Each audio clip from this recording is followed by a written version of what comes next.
రైతులు ఆరుగాలం కష్టపడి పండించిన పంటలను కొనుగోలు చేయడంలో రాష్ట్ర ప్రభుత్వం విఫలమైందని బీజేఎల్పీ నేత ఏలేటి మహేశ్వర్ రెడ్డి మండిపడ్డారు.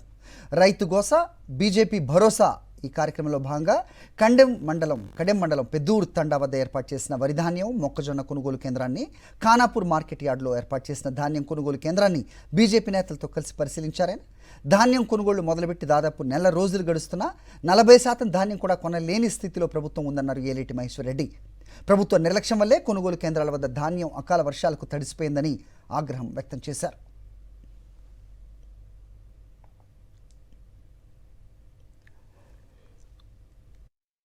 మరి ఎక్కడ చూసినా రైతు గోస, అవే కన్నీటి కథలు.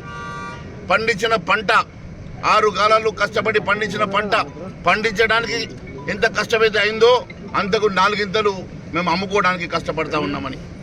నెల రోజులుగా 40 రోజులుగా ఎండలు పండించిన పంట కుప్పలకు కాపలాగా నిలబడ్డటువంటి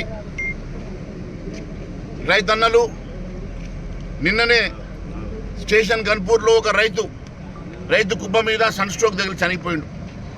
టెంట్లు లేవు, నీళ్లు లేవు, లారీలు లేవు, మరి బస్తాలు ఇవ్వడం లేదు, దోపిడీ తప్ప ఇంకొకటి లేదు.